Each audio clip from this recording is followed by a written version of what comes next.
Well, happy Thanksgiving.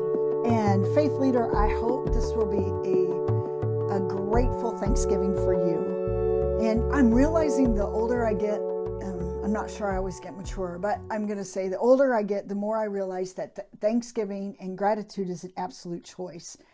And it's not a holiday that we observe once a year. It is a choice that we make each and every day. And, so I did a little bit of research on Thanksgiving, and so bear with me.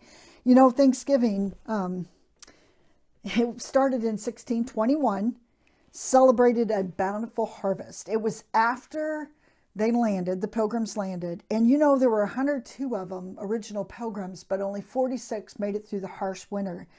And I think it's interesting because 91 Indians actually helped them through the winter and then showed them how, to create their own bountiful harvest. And then they came together in fall and they celebrated, and their feast lasted 3 days. And so it's amazing to me, first of all, there's so much diversity going on there. The Indians and the white Pilgrims joined together, and I can't imagine how their hearts must have felt. There certainly was some grieving and sorrow left there. I'm certain that there was, they came out of a horrendous winter and then planted and watched what God could do. That's what's amazing to me. When we watch the seeds that God plants and then watch them grow, we have so many reasons to rejoice and to be thankful, even in the midst of pain and even in the midst of sorrow. When we step back for a little bit and we observe what God is truly doing around us, it's really amazing. And David had this experience too, because they had a festival where they celebrated. And he says, "These things I remember as I pour out my soul. How I used to go with the multitude, leading the procession to the house of God with shouts of joy, and thanksgiving among the festive throng." This is in Psalm 42:4.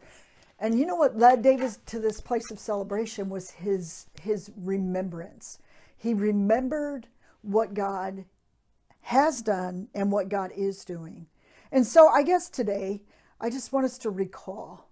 I want us to do some remembering. I don't want to sweep by this day. It's a great day to be with family and friends. But as you sit at your tables, as you're with family, observe each one. Allow God to reveal to you the seeds that He has planted in each of those hearts, and be thankful. The things that God is doing. Are any of us perfect? No. We're not perfect people, but we're people in process. We're pilgrims on a journey. And we all go through hardships. And so when we come together, isn't it an amazing time of year just to reflect on how God is intervening with His people, what God is doing. So it is a great day to spend time rejoicing, being thankful, celebrating. Of course, part of that celebrating is gathering around a table and having a feast with people. Be thankful for that. I mean, it's amazing how I can skip over Thanksgiving because I want to get to the birth. I want to get to the Christmas. I want to celebrate. But you know what? This day is a huge day of celebration. Don't miss this day, because this day is a preparation for Christmas. If we miss the spirit of Thanksgiving, if our heart are not grateful and open before who the Lord is, how can we possibly observe the birth of Jesus with gratefulness? I don't know. It's just a great reminder to me. How do I see God working? Pause and just give thanks. I'm thankful for you. And I'm thankful for the work that you're doing for the Lord. And I'm thankful that He is a mighty God, choosing to use us.